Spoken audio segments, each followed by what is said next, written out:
IronOverLoad.io hardcore episode number 2. Glad to have all of you with us. Stevesmi, Da Mobster. What's up, buddy? How you doing?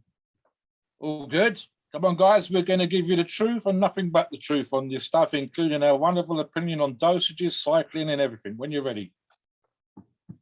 So this one is going to be about Winstrol. If you haven't checked out our first episode, that was on Trembolone. Winstrol is a very, very important steroid to talk about, because if you're a competitor, if you're looking to do photos, if you're looking to recomp, Winstrol can be one of the top steroids for you. So Winstrol, stanozolol, and also you hear it called Winnie. It's anabolic steroid, mostly used to get lean and hard. It's an oral during cutting cycles to lose body fat, but it's also found in liquid form. We'll talk about that in a little bit. As a variant of DHT, dihydrotestosterone, it's going to be great for those of you who want to trim up, get those muscles hard, get those cuts to your muscles. It's not one of those steroids that you take and get a smooth look. And it's pretty much, one of the, compared to Anavar, definitely one of the cheaper steroids. So what makes it cool is the modification it has of the A-ring. So that makes it unique, and it makes it unique to cutting. So it's one of the top 3 cutting steroids on the markets for sure. I want to jump in here very quickly, Steve. And one of the things that I always do when I talk online about what drugs are and why they are, what they are, how they use, etc., is always look at the medical use. And what makes Winstrol, a dry steroid, is essentially it was used for, I make sure I say this properly, reducing angioedema. In other words, water. It's actually used medically to remove water from underneath your skin, to remove bloating in medical use as a result of other medical conditions. And that's why we sometimes describe some drugs as wet drugs, Debol is an obvious example, and other drugs like Winstrol as a dry drug. So look at the medical use sometimes, guys. That will give you an indication of how it can be applied. But obviously, we're not talking about medical dosages, etc. Back to you, Steve. Exactly. And it is a DHT steroid. Now, almost all DHT related steroids are going to do what Mobster said. They're going to cut you down. You're going to drop water on it. You're not going to that's not going to aromatize into estrogen. Now, some DHT derivatives like Anadrol, for example, it's a DHT derivative. It does not convert to estrogen, because DHT derivatives do not convert to estrogen, but it does bind to estrogen receptors. But in Winstrol's case, it doesn't do any of that. So that's why it's so good. When you use it, you'll notice some of the side effects, including dry joints. And even someone like me who has shorter limbs, and usually those of us who have the shorter limbs, we don't usually have issues with our joints. We don't have issues with our knees. We don't have issues with our elbows. The taller dudes, the long, lankier dudes, Mobster's side of the pond, Northern Europe, British Isles, you guys over there usually have those long, lanky limbs. So in your situation, using Winstrol, you're going to notice some issues. If I'm noticing issues on Winstrol, the dry joints, imagine what you guys are going through because of your long, lanky limbs and how much pressure your joints are already under when you weight train. Weight training puts a lot of pressure on the joints as it is. So you can imagine what using Winstrol will do on top of that. So it's very important when using Winstrol to realize the way it is chemically structured, it is going to do a number on your joints, and you're probably going to be at an advantage making sure you're using a joint support formula with it. And we'll talk a little bit more about that when we get to side effects. So Mobster, yeah, jump in with your thoughts. Jump in again here, Steve. So obviously, guys, if you're listening to this podcast, you're doing your research. And this is one of those important things I don't want, and yet we still see this way too often. Guys, men and women, but specifically men when it comes to a drug like Winstrol, using a drug and then complaining of issues which they should know about in advance. Now, of course, that's what we're here to. We're telling you, we inform you. So if you're new to Winstrol, listen to podcasts, let us do your online research. We'll direct you. We have links to articles. There'll be a link to this article in the podcast, in the write-up notes, and that will specifically tell you that, you know, to be expected. I mean, it's dose dependent, Steve. Not everybody gets it. You can look at, as you said, products like a joint support product like N2 Joint RX or krill, oiled krill TS, products like this. But again, it's dose dependent. But and also, for example, Steve, I think you could also argue if you are looking for dry gains, typically that could be useful around the time of a competition. So you'll have a lower body fat level. You're going to have problems again. And then, like Steve says, ultimately, training with weights, you're putting stress on your body, especially when you're in hard training, especially for competition. Certain issues are going to rear their ugly head, whether we like it or not. Be aware. So watch your dosages on this, guys. Don't come to us crying, so to speak, and saying, oh, I started getting dry advance on Winstrol. Is this common? Yes, it's common. You should know it's common. Do not be injecting or taking orally, as we'll get into in a moment, a drug without knowing these things. This is super. I'm going to nag you on every single podcast that we do when it comes to drugs. Know your drug. Know what you're putting into your body. Expect the side effects. If you're taking Winstrol, this is a side effect you should be aware of, should know about. And as Steve says, there are ways and means of learning to manage it. Back to you, Steve. One of the other things that Winstrol does uniquely compared to other steroids, I would say Winstrol and Proviron are two of the best at this when it comes to lowering sex hormone binding globulin in the body, SHBG. Now, when you do that, you kind of, it's one of those things like a sponge in the body. SHBG is like a sponge. So when you're running a cycle, SHBG kind of binds to steroids, making them less effective. But when you use Winstrol in a cycle as part of your stack, it will help lower that SHBG. So it's going to make the other steroids in your stack more effective. So this is why if you've ever used Winstrol with Tren, for example, you'll notice, oh my God, my hair's falling out like crazy. But when I use Winstrol by itself, it's not that bad. When I use Tren by itself, it's not that bad. But when you combine them, it's like, holy moly, I'm getting really crazy side effects. I'm getting prostate issues. I'm getting cholesterol going haywire. I'm getting all these issues that I wasn't getting when I was using Winstrol by itself. Well, that's because Winstrol is making that Tren even more potent in your body. So if you use Winstrol in a stack, you may want to consider, hey, I can lower my dosages of the other steroids I'm using, because if you don't, you can end up with some really nasty side effects from the other steroids in your cycle that you never thought you would get. Positive. One of the things that it's more anecdotal than scientifically proven, guys, so keep that in mind. But there's a positive reduction, this is from some online research for this podcast, of HDL and an increase in LDL. And as I've literally wrote in my show notes, not medically proven, but we've seen guys, whether as Steve will tell you, with blood tests, etc., for all kinds of cycles.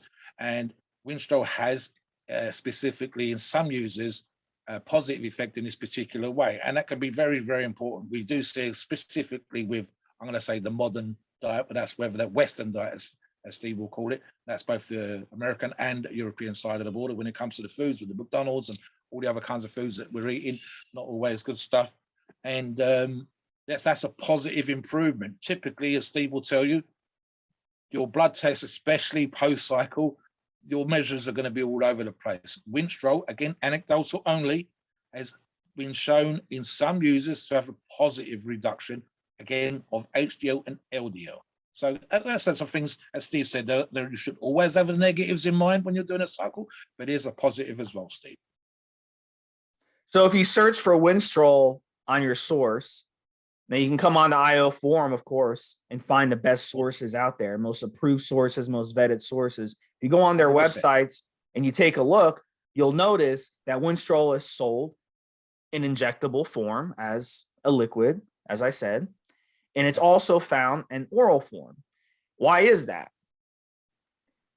And that's because you have Winstrol, the way it's structured, it can be both. So you can inject it, you can take the oral tablet, or you can just drink it, drink the oral, Yeah. drink Just swap the it in drink and the out. liquid. So the liquid Winstrol I've used before that I've drunk, it's really cool. It looks like milk. So you'll get it. It's like an amp. I got the amps, but underground labs, of course, they have, besides the amps, they have the vials as well. So really, you don't have to inject it. You can just swallow it. You can just drink it. And it's the same thing as taking the tablet because of the way it's structured as a 17 alpha alkylated steroid. So it's not going to get destroyed when it first enters your liver. So it's going to be able to get in your bloodstream. Other steroids, obviously, if you just drink them, it's going to get destroyed by a lot of things in the body. But in this situation, you can definitely drink Winstrol. And that's the age-old question that people ask on forums all the time is, can you drink Winstrol? Maybe they heard it from a friend. Maybe they heard it from someone at the gym. And yeah, you can. It's not going to make a difference. In fact, I recommend you drink it because injecting Winstrol, because it is a water-based injectable, can cause issues when it comes to abscesses, when it comes to fever when you inject, when it comes to pain. The post-injection pain is absolutely nasty. I tried injecting it before. I was like, no. I'm just going to drink it from going forward. I'm just thinking here, Steve, two things really. One is the kind of obvious, I've got some milky anabolic liquid you can drink, but you might not like the taste. And the other one is, guys, I've never been a great fan of pinning myself. I've done it out of necessity based on the cycle that I've been doing at the time. And what the hell, if there's a drug out there that I can take where I don't have to stick a damn needle in, and something else, again, of course, depending on the cycle you guys are doing, if you're using multiple PEDs, which we'll get into momentarily, not having to pin quite so frequently all those different kinds of drugs, that's got to be worth doing. So I mean, this is a drug, you can do that. That's great. Straight away, you're saving a few bucks on the pins, but I always say for a few bucks, what the hell? But you literally, again, it depending on your cycle. Especially if you're competing bodybuilder, we know that there are going to be cycles out there. It could be 4, 5, 6 drugs strong. And if I've got one less pin to do, where I don't have to mix stuff up, which again, I don't think I'd want to do with Winstrol when we're mixing it with another drug in the same syringe, for example. That's one less drug to take, one less needle I've got sticking in my skin. That's got to be an advantage. So ultimately, I mean, I'm all joking aside, in a syringe, you don't bother necessarily putting a pin on the end or whatever, but if you want to, it's fine. And just hold it away from your mouth and just squirt the right dosage. Just get the dosage right. I mean, hell, Steve, you can squirt it onto a teaspoon and take it off a teaspoon. It's simple as that. Nice and easy, saves mucking around. Again, side effects are what they are in terms of what you're expected to use, whether it's injectable or taken orally. But for me, it's one less jab, one less thing to worry about. That's got to be nice and simple. Back to you, Steve. The next topic that we're going to talk about with Winstrol is the dosage. And everyone wants to know the dosage. So unlike Tren, although I've seen women run Tren, some crazy women, with Winstrol's case, a lot more women have and do use Winstrol, especially those that compete. So with women, if you've got good quality Winstrol, 5 to 10 milligrams a day maximum, I wouldn't go any higher. Now with men, 25 milligrams, 50 milligrams is standard, and some guys even go higher. The ones that compete at a high levels, they'll go 100 plus with the Winstrol, especially in either competition. They'll kind of jack up the dose. Winstrol is one of those that you can go into competition, into judging with it in your system, and it's not going to cause puffiness. It's not going to cause bloating. It's not going to cause any issues that would hurt you in a competition. If anything, it's going to help you because it's going to make you more dry, more cut, and it's going to make you look at your very best. So competitors like to ramp it up into their competition. But if you're an average Joe, 25 to 50 milligrams is plenty. For me, 50 milligrams was a lot, especially in a stack. So I like to run it when I'm stacking it, 25 milligrams. And that really works good for me. So give your thoughts on that, Mobster. Yeah. Yeah, I mean, something you said earlier on, Steve, and I'll just repeat this again, guys, as I think it's worth mentioning. Sometimes we think of drugs in isolation. Steve's covered it perfectly earlier, and he's kind of touched on it again just now. So, for example, my show notes have me saying 40 to 100 milligrams a day. 100 milligrams for me, in terms of what we just talked about, and bearing in mind what you said earlier, would be with, it was only 1 or 2 drugs that I was doing a very simple, straightforward cycle. But if I was running other drugs, say 3, 4 drugs, again, competitively, for example, then I would be looking, and I've written again my show notes, at the lower end, like Steve says, so 25, 40, maybe a push 50. And that's going to come down to how you handle it, making sure you've got legitimate products. 40, there's the number I've written down, Steve, with other drugs. And again, that's because it's a daily use that we're talking about here. We're getting to the half-lives of the oral versus the injectable. For example, here, Steve, I think that's quite important here. And again, it's whether it's confusing sometimes, guys, because it comes down to whether you're doing a very simple, straightforward 1, 2, 3 drug cycle versus competing for a competition doing 4, 5, 6 drug cycle. And that could include your ancillaries, etc., etc. So you have to keep that in mind. I would not, for example, run a 4 or 5 drug cycle for a competition and be looking at 100 milligrams a day. And we'll get into the specifics of suggested cycles here for that particular reason. But you have to remind yourself every single time that you'll look at a drug individually, but it has to be specific for your requirements, what you need. If you're competing as a weightlifter, as a bodybuilder, are you lean, are you not lean? And what are the drugs you're taking? So sometimes we'll make recommendations on a drug being run as if it was being run solo. But that's not the same as if you're putting it into a cycle. It might, for example, be only for half of a cycle. It might be running 4 or 5 other drugs. Like I said, keep that in mind. Ultimately, as per what Steve said earlier on, I would probably, and I always favor this anyway, Steve knows, the lower end of the dosage. And again, especially again, if you are a first-time user of the drug, do not decide, because your buddy down the gym said so, to run it at a high end, because that's what I do, says John at the gym, and find that your joints are aching, that you other drugs that are giving you terrible side effects, Winstrol's giving you side effects, and you kind of already closed the barn door. You've already put a load of drugs into your system, etc., etc. So keep this in mind. It's why we give advice on the forums. It's why guys ask for cycle advice.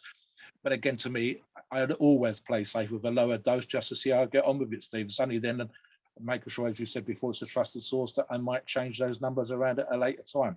So go out, low dose to begin with, guys. See how you get on with it. See how you handle the side effects.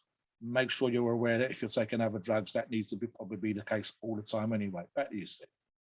So let me go over some cycle ideas for Winstrol on how to use it. And then Mobster is going to finish up going over the side effects, the liver toxicity and all that stuff and how to mitigate that.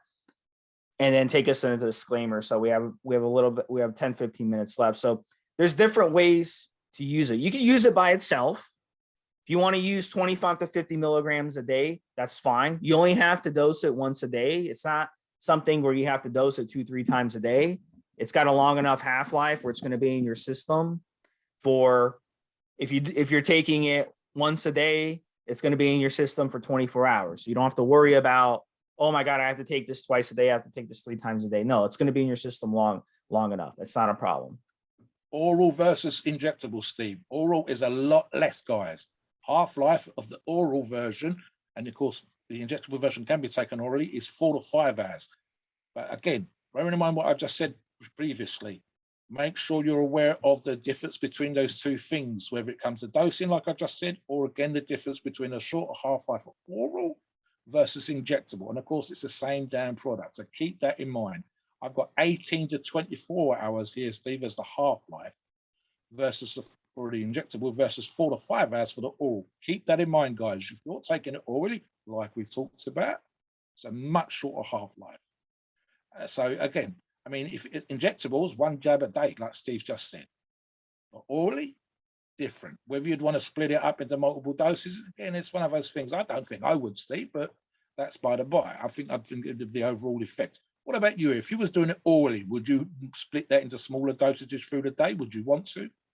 Before we get into the cycle proper? I think with it, if you're taking the injectable, I think if you're drinking it, definitely once a day would be fine. I mean, you're just drinking it. That's what If I you're need. injecting it, the injections are a pain in the butt every other Yes, day, you can get away with it every other day. If you're taking the tablet once or twice a day, perfectly fine. that's not too It's bad. going to Okay. be in your system. Let's say you're doing 50 milligrams a day, do Yep. 25 milligrams in the morning, 25 in the evening. That's fine.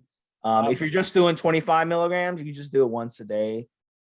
We got to remember with half-life means half of it is still going to be in your system. And then after Yes. that amount of time, half of that is going to be in your system. So if you're taking it on a daily schedule, it's going to be built up enough in your system where you're not going to get too much fluctuation after you're on it for about a week. So Winstrol takes about 10 days to really start feeling the effects of it. And some of the early things that you'll start noticing, you look in the mirror, you see, oh my God, I'm getting dry. Or you'll start noticing some joint, your joints are getting more dry, especially after a couple of weeks, especially if you like high volume in the gym.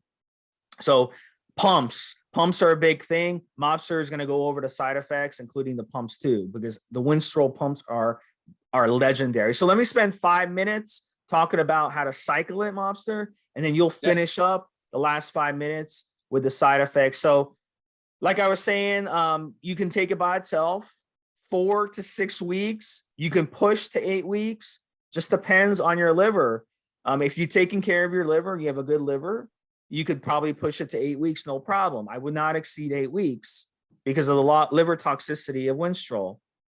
Stacking it, you can stack it with just about any steroid out there, but it's just a matter of, how you want to do it. Keep in mind, if you stack it with something like Tren, your head hair is going to take a beating. Your prostate's going to take a beating. Your cholesterol is going to take a beating. So whatever Tren does to you already, adding Winstrol is going to make it worse. Adding Winstrol to testosterone, that is an option. Adding Winstrol to something like equipoise, that is an option. Those would work good. In any of these scenarios, 25 to 50 milligrams would be fine. I'm not a fan of adding Winstrol to another oral. I don't think it's necessary. If you want to stack 2 orals, I don't think Winstrol is a good option. But if you insist on just doing 2 orals, you could do, say, 25 milligrams of Winstrol a day, and then you could do 20 milligrams of D-Bol a day. They would stack, they would kind of yin and yang each other. D-Bol's wet, Winstrol's dry, yin and yang. Yeah. I wouldn't do Anadrol with Winstrol. It's too damn liver toxic, and it's too harsh on your body. It's going to be really, really harsh. I would not stack those two. The harsher the steroid, the least I would recommend stacking it. And at the end of the day, if you were to run Winstrol with an injectable like EQ or testosterone or Primo or something, and those are going 12, 14 weeks, you want to put the Winstrol in a 6-week plan somewhere in there in a blueprint, either at the beginning of the cycle or the end of the cycle. Most guys and women will run the Winstrol toward the end of the cycle because they want to get dry finishing out their cycle, because they're looking to look good for the beach, for photos, for a contest. So they'll run it toward the end to get the maximum results. So Mobster, touch on that a little bit. We only have 8 minutes left. Yep. Tell us a little bit about that. Tell us about the side effects, and then take us to the disclaimer. I'll let you finish it off. I'll jump in here because I think sometimes it's slightly confusing. And again, it's one of those overall effects, as Steve quite properly says, whether it's at the beginning or the end of the cycle. So if I'm choosing to use a dry drug like Winstrol, then for me to then, as Steve suggested just now, to add D-Bol, it's kind of confusing sometimes. And the only reason I say this, guys, is because you'll have someone will come on the forums who's maybe a little bit fatter than perhaps they should be, vis-a-vis 20%, for example, or more, and they're using a wet drug like D-Bol, and then say, "Oh, I've got bloated." Okay, well, that's kind of obvious, guys. Equally, there's an idea sometimes that you're taking one drug to mitigate the effects of another drug. So, for example, I'm going to use D-Bol, which will bloat me up. I'm going to use Winstrol, which is going to dry me out. Well, you don't have to use D-Bol. You could have used Anavar, for example. So plan your cycles accordingly. Think about what you're doing and the effect you're trying to get. Most of you listening aren't going to compete. Most of you are doing exactly like Steve said. You're going to look good for the beach and whatever. So, for example, don't rely on drugs to dry out. If you're dietary, don't rely on like Winstrol to get you lean if you're not prepared to do cardio, if you're not prepared to eat less food, you're not prepared to train hard, guys. So don't, as good as what any drug that we recommend and training, etc., like in our first podcast, you got to do the work. You've got to know the side effects. You've got to know the overall effects, and don't be bitching about, water retention if you're using a wet drug, or aching joints if you're using a dry drug. It's kind of stating the bleeding obvious, but sometimes these things need to be said. I'll get into the side effects now, Steve. It's quite properly. We've already touched on it. The number one side effect that people complain about the most is going to be those dry joints. Slightly less, as Steve's already said, would be, for example, some post-injection pain, again, in the injectable version. And typically, Steve, it's not necessarily always the drug itself, as it can be in the case of Winstrol, but sometimes it's the carrier oil or alcohol that's used, and we know that people have particular reactions to it. And sometimes that's literally just changing the source and making sure, or even within a source, they will have different versions, and finding which drug has an alcohol or carrier oil or whatever that's different than the one you've just used, and you have less of reaction. In the case of Winstrol, that could be a thing in and of itself. Certain drugs are like that. But again, you should know that going in, guys. Don't complain about it afterwards. It's kind of silly. You knew what the situation was. You've done your research. You know it might hurt a little bit. You bite the bullet and you took it and you're using it in a non-medical way. That's kind of on you. Don't be complaining about your stuff after.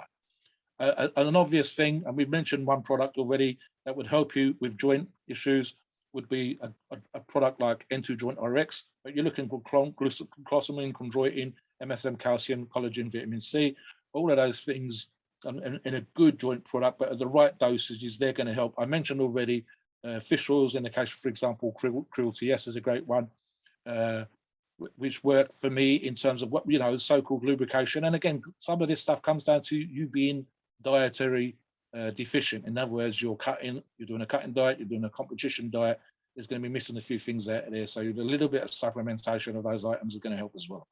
And finally, which is quite often a problem, but especially for oral versions of any drug, you're looking potentially for the liver problems.